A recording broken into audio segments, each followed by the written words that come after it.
Dobrý deň, vážené kolegyne a vážení kolegovia. Moje meno je Tamara Jenčová. Pracujem ako učiteľka v materskej škole Chminianskej Jakubovany a zároveň som externou doktorantkou na Pedagogickej fakulte Prešovskej univerzity v Prešove pod vedením pani profesorky Belasovej. Téma môjho dnešného príspevku je kvalita šlabikárov v kontexte inkluzívneho vzdelávania, komparatívna analýza s dôrazom na potreby sociálne znevýhodnených žiakov. Dovoľte mi, aby som začala citátom od autora Hofbauera, ktorý poukazuje na to, že rómske deti často zažívajú v škole kultúrny šok. Škola by preto mala reagovať na ich potreby inkluzívnym a kultúrne citlivým prístupom. Potreby rómskych žiakov v základnej škole vyplývajú z ich špecifického sociokultúrneho zázemia, ktoré často nesúznie s ich majoritným vzdelávacím prostredím. Tieto potreby treba chápať v súvislosti so sociálnym znevýhodnením, jazykovou, kultúrnou inakosťou a nízkou podporou zo strany rodiny pri učení. Stav skúmanej problematiky na Slovensku, čo sa týka žiakov zo SZP, tak vlastne nenašli sme žiaden výskum, ale opierame sa o výskumy, ktoré sú všeobecne venované analýze šlabikárov a v roku 2014 realizovala Valašková vlastne výskum, kde analyzovala štrukturálnu a didaktickú vybavenosť 3 schválených slovenských šlabikárov. Výskum potvrdil prítomnosť všetkých základných verbálnych a obrazových komponentoch v šlabikároch Virgovičových, Nemčíkovej, pričom koncepcia Štefekovej a Culkovej poukázala, že tam chýba jedna zložka. Ďalej vo výskumov, čo sa týka analýzy šlabikárov, pokračovali pani profesorka Belásová spolu s Holovkovou. Uskutočnili v roku 2017 až 2018 výskum, kde vlastne výsledok výskumu poukázali na to, že vlastne najobľúbenejší šlabikár u učiteľov je koncepcia Virgovičových. Menej obľúbenou bola koncepcia Nemčíka a Nemčíkovej a úplne najmenej Štefekovej a Culkovej. Výskum Zuzany Juščákovej, ktorý sa realizoval v roku 2019 až v roku 2020, poukázal na to, že učitelia hodnotia všetky 3 koncepcie šlabikárov, ktoré oni skúmali. Čiže oni skúmali vlastne šlabikáre Virgovičových, Štefekovej, Culkovej a Hiršnerovej. Vlastne oni skúmali tieto 3 šlabikáre a vyhodnotili, že učitelia vnímajú všetky 3 koncepcie pozitívne a sú primerané k schopnostiam žiakom. Koncepciu Virgovičových bola ocenená pre logickú štruktúru a jasnosť textu.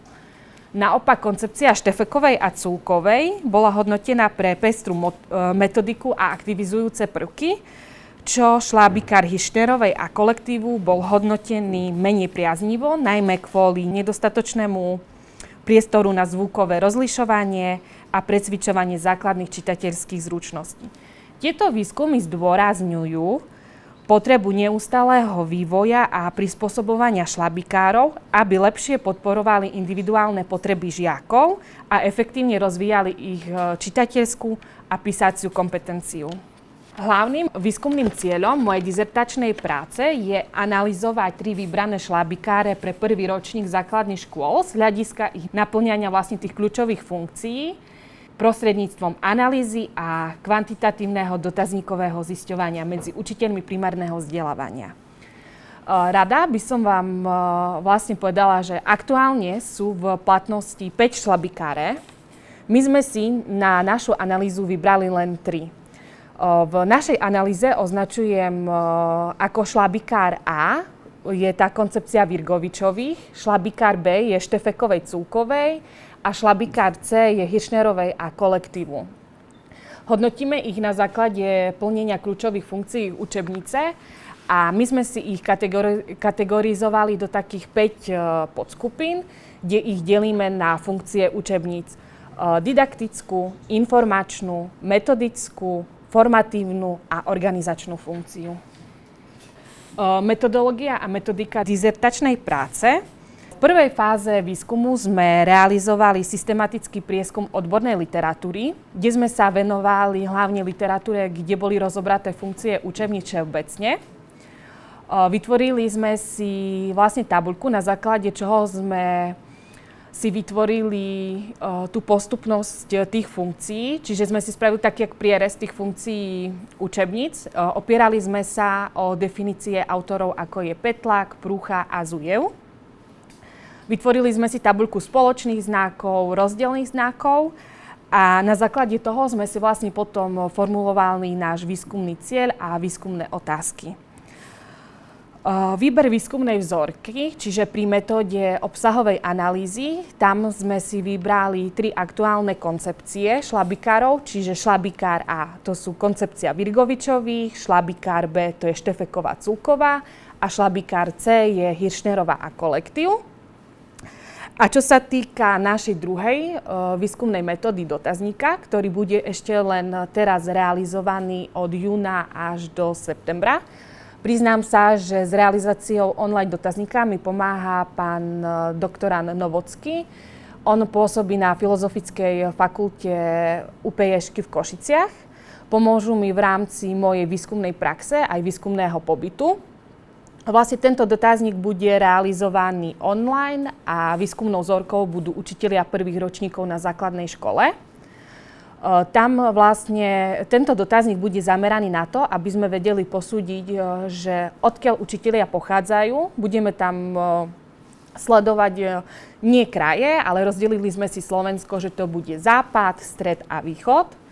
Ďalšie, čo budeme sledovať, tak bude, koľko je ročná prax u učiteľov a v školskom roku 2024-2025 s akou koncepciou vlastne pracovali v tom prvom ročníku základných škôl. Potom budú v dotazníku vlastne otázky, je tam 29 položiek, je to formou Likkertovej škály, kde vlastne budeme sledovať tie jednotlivé funkcie, ktoré my analyzujeme v tej obsahovej analýze a vlastne po tej dotazníkovej metóde bude štatistické spracovanie, čiže pomocou deskriptívnej a inferenčnej štatistiky a na základe tých výsledkov z tej metódy dotazníka a z obsahovej analýzy vytvoríme trianguláciu dát, čím sa zvýši validita a spoľahlivosť zistenia. Výskum je realizovaný v súlade s etickým kódexom pedagogického výskumu, čiže všetky údaje budú anonymné, účasť respondentov bude dobrovoľná a informovaná.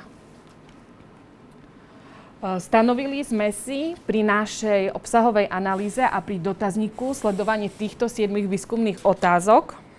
By som vám rada priblížila moju prvú výskumnú otázku.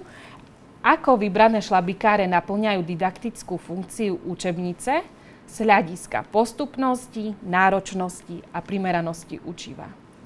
Táto tabuľka zobrazuje porovnanie 3 šlabikárov. Ako je označené šlabikár A, to je koncepcia Virgovičových, šlabikár B predstavuje Štefekovú-Culkovú a šlabikár C je koncepcia Hiršnerovej a kolektívu. Vlastne je to porovnanie z hľadiska 7 premenných, čiže primeranosti obsahu, zrozumiteľnosti jazyka, aktivizačných prvkov, prehľadnosti učiva, nadväznosti učiva, diferenciácii úloh a súlad s cieľmi štátneho vzdelávacieho programu. Na základe analýzy didaktické funkcie šlabikárov môžeme povedať, že všetky 3 šlabikáre, čiže všetky 3 koncepcie spĺňajú didaktickú funkciu, ale šlabikár C potvrdzuje najkomplexnejší a najviac inkluzívny prístup. Čiže tento šlabikár svojou štruktúrou, obsahom a diferencovanými úlohami najlepšie reflektuje na potreby sociálne znevýhodnených žiakov. Podporuje ich motiváciu a individuálny rozvoj, čím prispieva k efektívnejšiemu a spravodlivejšiemu vzdelávaniu. Druhou výskumnou otázkou, do akej miery sú v šlabikároch zastúpené prvky informačnej funkcie a ako prispievajú k rozvoju poznania žiaka o svete.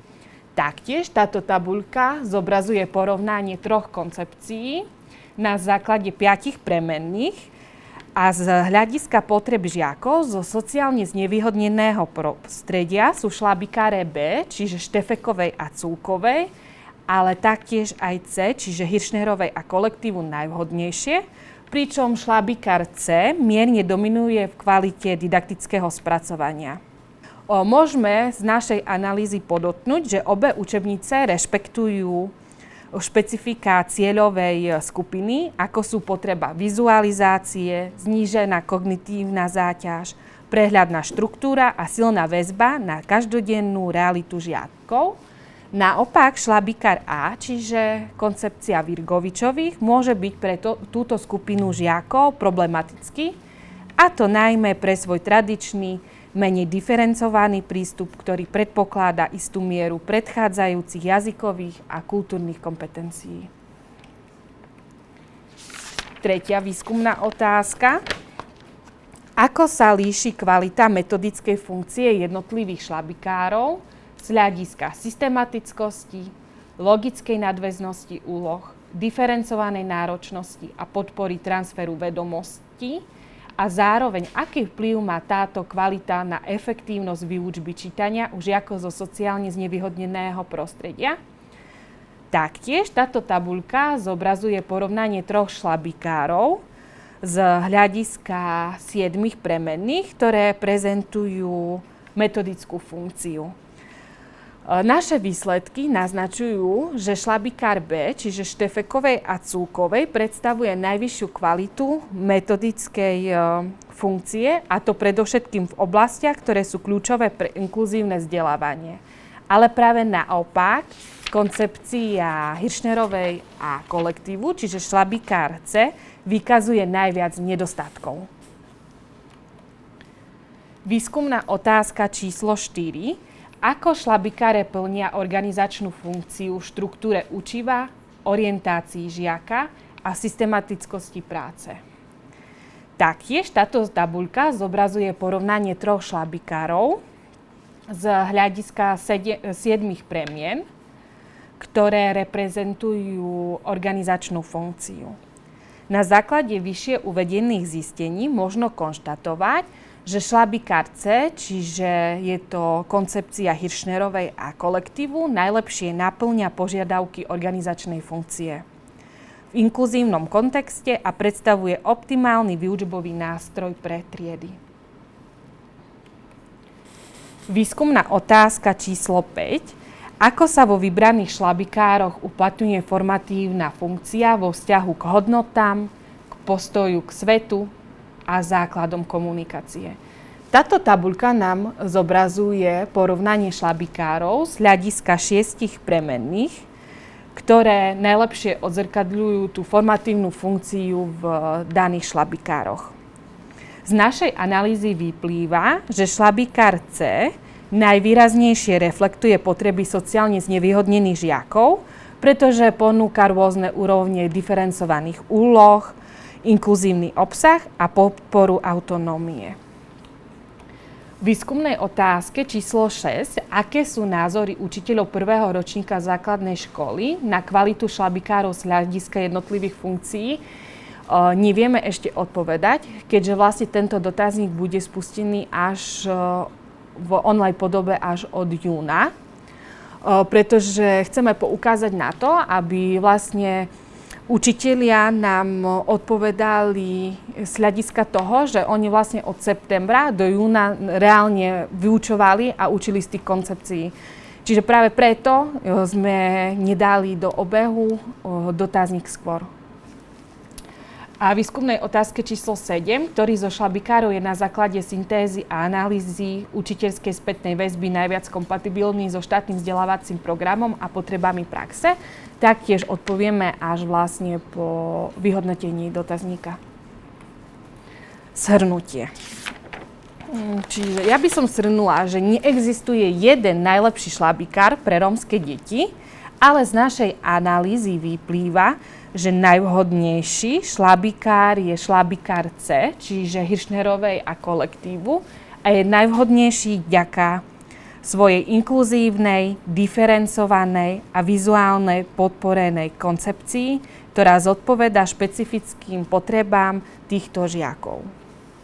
Čiže šlabikár C má silné stránky pre žiakov zo SZP a to je vysoká vizualizácia. Mne napríklad osobne sa páči, že ak je nejaká napríklad oblasť venovaná rodine, tak tam sú aj reálne obrázky, že tam je obrázok mámy a otca. Čiže tie ilustrácie naozaj žiakovi poskytujú obraz toho textu. Je tam silný formujúci potenciál, čiže sú tam časté motivačné úlohy, situačné príbehy s etickým rozmerom, je tam didaktická podpora, čiže tu môžeme chápať v rámci diferencovaných úloh, je tam jednoduchý jazyk, opakovacie úlohy a sú tam ponúkané edukačné hry, čiže je tam aj priestor na samostatnú prácu, ale zároveň aj pomoc učiteľa. Z našej analýzy my vyhodnocujeme šlabikár Hišnerovej a kolektívu ako najhodnejší pre žiakov zo SZP vďaka vyváženej kombinácii jednoduchej jazykovej zložky, pestrosti ilustrácií a dôrazu na formáciu. Šlabikár Štefekovej a Culkovej má taktiež svoje silné stránky a to je zrozumiteľný jazyk, čiže tradičná lineárna štruktúra. Sú tam taktiež motivačné príbehy, sú tam prítomné aj ilustrácie, no menej sú rozvinuté ako u Hiršnerovej. Slabšie stránky, ktoré vyplývajú z našej analýzy, sú menej diferenciácie, čiže nie všetky úlohy sú prispôsobené rôznorodým schopnostiam žiakov a didaktická rovina je konzervatívna, čiže menej možností je tam na samostatnú prácu žiakov. Naším hodnotením z analýzy je, že je stredne vhodný pre žiakov zo SZP, ale vyžaduje si viac podpory zo strany učiteľa. A šlabikár Ačko, čiže koncepcia Virgovičových, tam prevažujú vlastne tie slabé stránky pre žiakov zo SZP. Je tam náročnejší jazyk, je tam menej opakovania, sú tam vyššie nároky na prečitateľské kompetencie a nižšia miera podpory formou vizuálnych alebo herných prvkov. Taktiež je tam nedostatok motivačných prvkov a etických príbehov z bežného života dieťaťa. Čiže našim hodnotením je, že šlabikár Virgovičových je najmenej vhodný pre žiakov zo SZP. Hoci má odbornú a estetickú kvalitu, jeho koncepcia predpokladá vyššiu úroveň školských predpokladov. Odporúčanie pre prax, čiže pre učiteľov, odporúčame, aby si pri výbere šlabikárov pri deťoch zo SZP, aby kladli dôraz na systematickosť. Čiže uprednostňovali materiály, ktoré sú systematicky štrukturované s logickou nadväznosťou učiva, aby dbali na to, aby šlabikáre mali diferencovanú náročnosť. Čiže to znamená to, aby sa mohli úlohy prispôsobiť rôznym individuálnym potrebám žiakov, aby šlabikáre mali svoje metodické usmernenia. Čiže to sú nejaké metodické návody, ktoré im pomôžu efektívne viesť výučbu a podporovať žiakov zo sociálne znevýhodneného prostredia. Veľmi dôležitá je aj podpora motivácie a sebahodnotenia v šlabikároch. To sú učebné materiály, by mali obsahovať aktivity, ktoré podporujú motiváciu, vytrvalosť a pozitívny postoj k učeniu.